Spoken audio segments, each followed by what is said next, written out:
It all started with a simple letter. At first, I thought it was some kind of mistake. How could the HOA, an organization focused on tightly controlled, cookie-cutter subdivisions, have anything to say about my land? My ranch? My sanctuary? I live miles away from the nearest neighborhood, in the heart of the rolling hills. My property stretches out like a patchwork quilt of green fields, old barns, and ancient oak trees. This was my grandfather's land, passed down through generations. It wasn't the kind of place anyone thought could be part of some HOA's jurisdiction. But that first letter, with its bold, formal language, said otherwise. Violation of community visual standards. Landscaping requirements not met. Please take immediate corrective action. I was dumbfounded. I sat there, holding that letter, staring at the printed words, wondering if they had sent it to the wrong address. But no, it had my name on it. It had my property listed with a compliance violation for not trimming my grass to a certain height. They even had the audacity to mention that my barn, an old, worn structure with more character than some new houses, didn't meet their standards for aesthetic harmony. What kind of world was I living in? I'd heard about these kinds of overbearing HOAs in the past, stories from the city, from people who lived in subdivisions where lawn ornaments had to be approved, and you couldn't even paint your house the wrong color without facing a fine. But this was different. My ranch was in the middle of nowhere. There weren't any other houses for miles around. Who was monitoring me, and why did they care? I tried to ignore it. I thought surely this was some sort of misunderstanding. The HOA had no authority over me, right? After all, I wasn't part of their little neighborhood. But as the weeks passed, more letters came. Each one more insistent than the last. Fines started to pile up, and the threat of legal action loomed large. I wasn't worried, though. I knew I was in the right. I wasn't a part of their world. They couldn't touch me. But then, one morning, I found something that shook me to my core.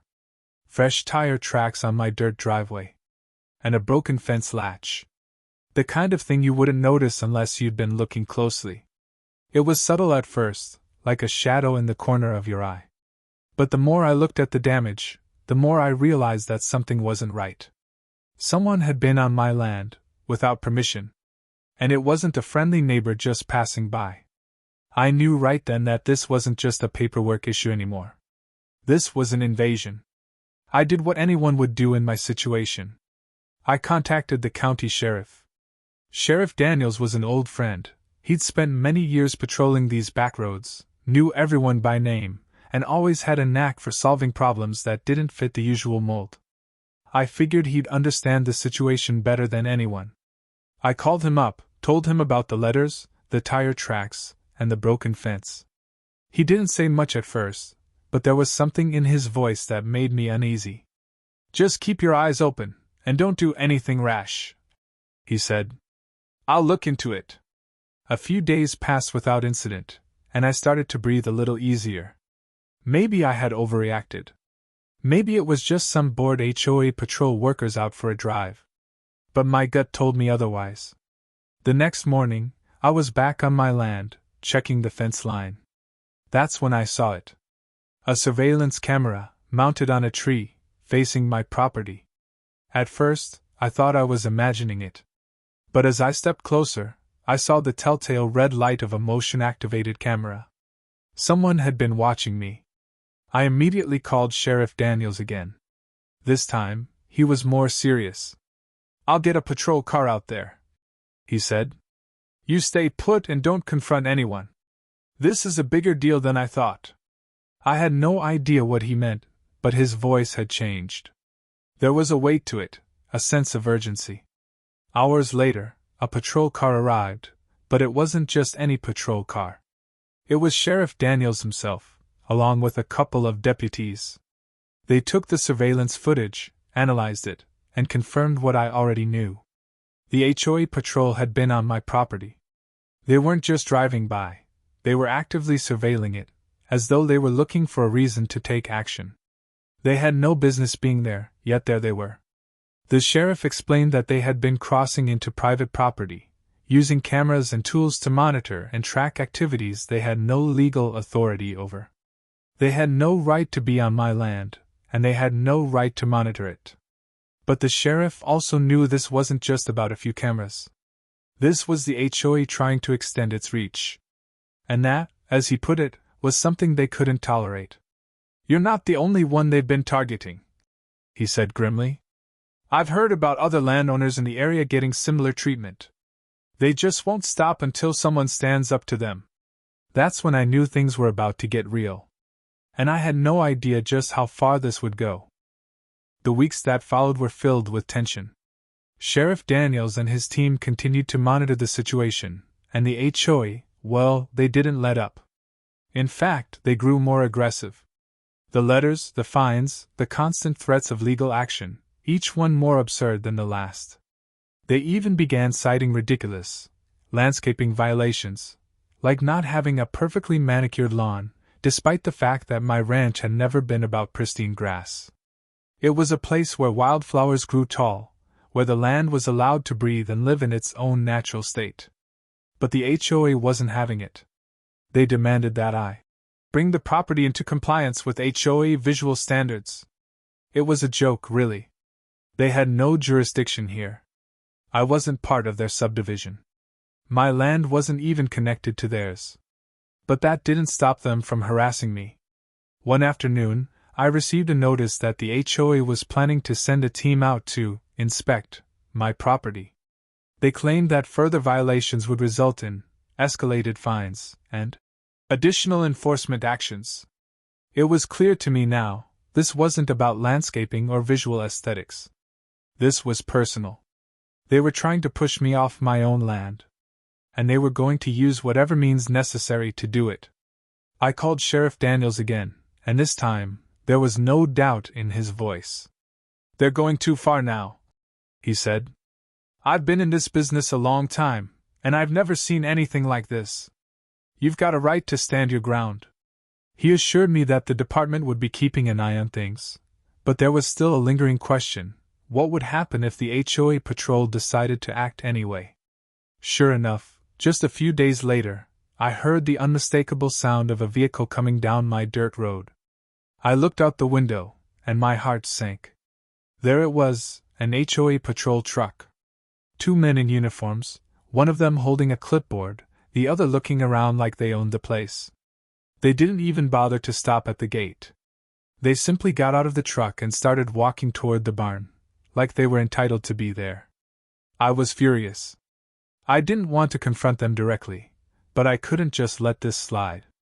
I grabbed my phone and called Sheriff Daniels. "They're here," I said, my voice tight with anger. "They're on my land again." The sheriff's response was quick.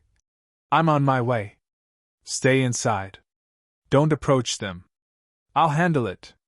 But it wasn't the sheriff who showed up first.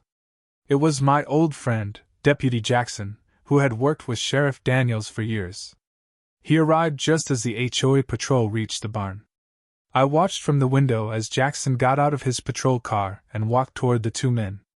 His face was calm, but there was a fire in his eyes, something that told me he wasn't going to let this go. The HOA patrol officers, seeing the deputy approach, stiffened. They must have known they were on shaky ground, but they didn't back down. One of them tried to wave a hand dismissively, as though to say everything was fine. The other held out the clipboard, saying something about a routine inspection. Deputy Jackson didn't flinch. He walked right up to them, stood his ground, and said, "You don't have permission to be here. This is private property." The HOA officers looked at each other, confused. "We've been given authority by the HOA to inspect any property that's in violation," one of them stammered. Jackson's eyes narrowed. "Not out here, you're not," he said.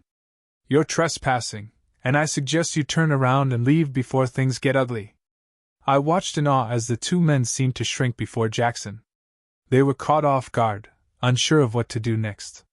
But just as things seemed to be de-escalating, the situation took an unexpected turn. A car rolled up the driveway. It wasn't another deputy. It wasn't even a local resident. It was Sheriff Daniels himself, stepping out of his vehicle with an air of calm authority. He didn't need to say anything.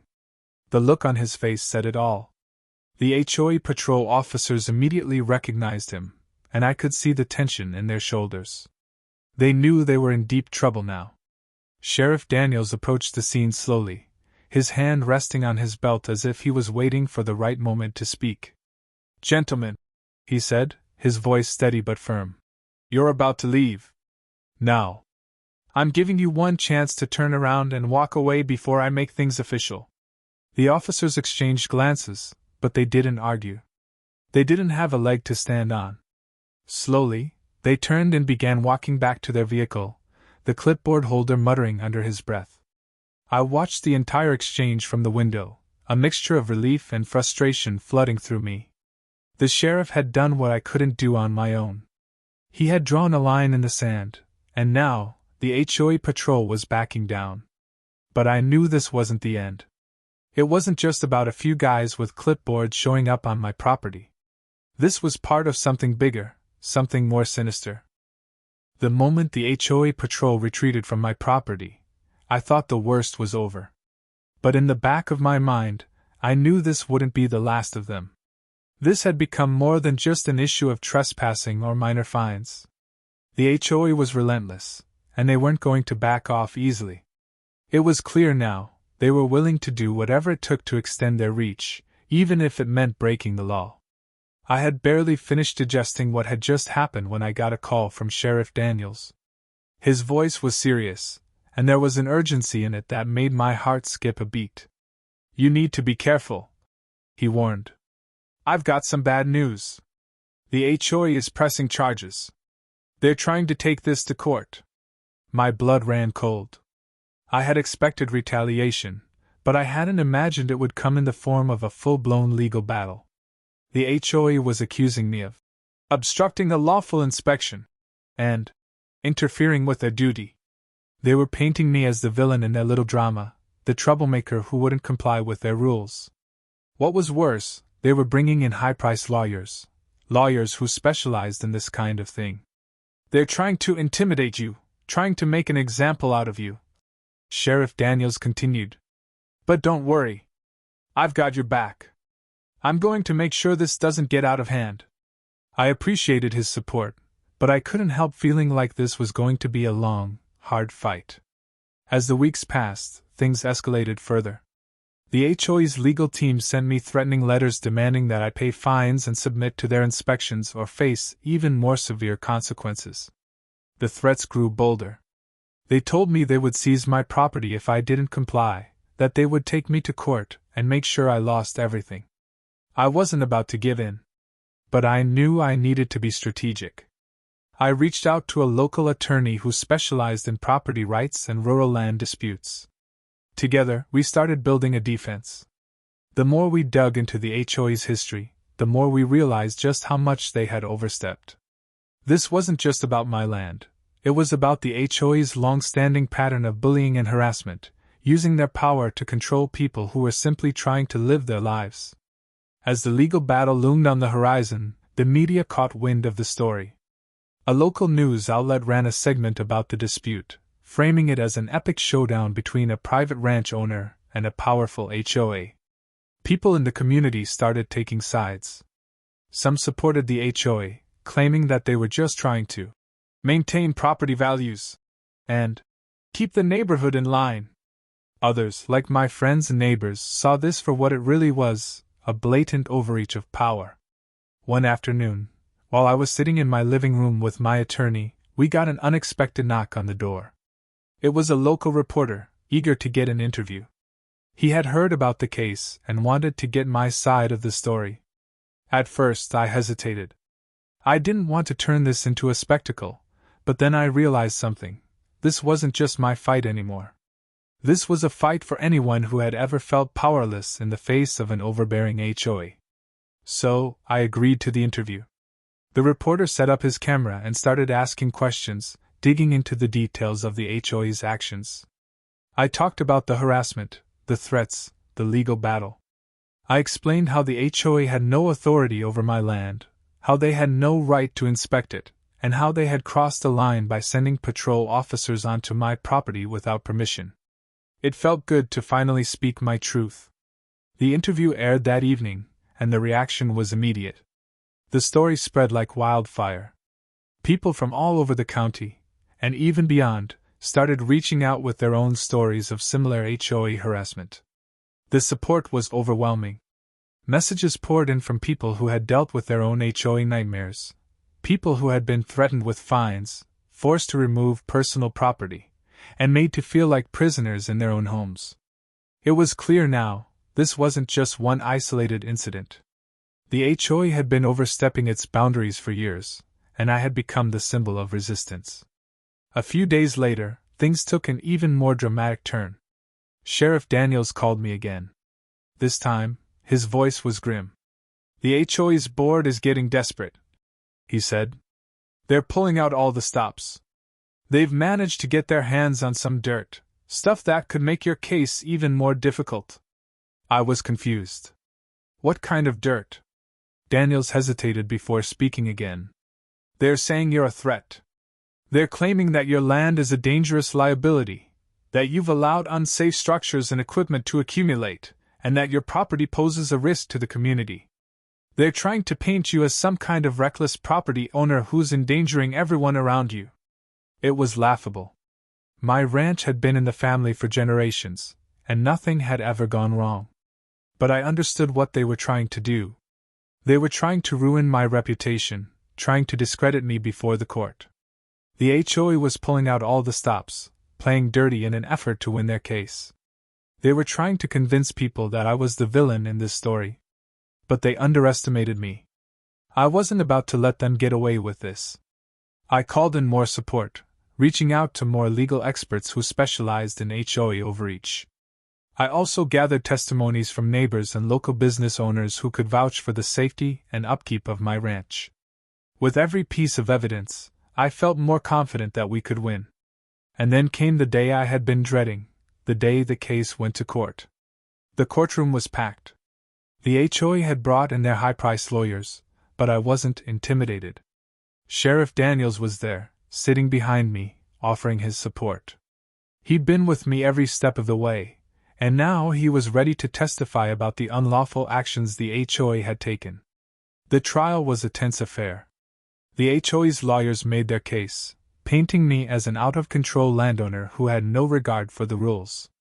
But my lawyer, armed with evidence, and the testimony of the sheriff, countered every argument they made. We proved that the HOA had no jurisdiction over my property, that they had illegally trespassed, and that they had no legal right to force me to comply with their demands. In the end, the judge ruled in my favor. The HOA was ordered to cease their harassment, and pay a hefty fine for their unlawful actions. They were forced to retract their claims and publicly apologize. The victory felt sweet, but it wasn't just about the legal win. It was about standing up for what was right, for defending my land, and for showing that sometimes, the little guy can take on the system and win. The HOA patrol was disbanded. Their power had been broken, and with it, their grip on the community. The fight was over. But the victory wasn't just mine, it was for everyone who had ever been bullied by a system that thought it could control their lives. The sheriff and I shared a quiet moment outside the courthouse after the ruling. He clapped me on the back. "You did good," he said, a smile tugging at the corners of his mouth. "You fought for what's yours. And that's something not everyone has the courage to do." I smiled back, feeling the weight of everything that had happened. The victory was sweet, but the journey had changed me.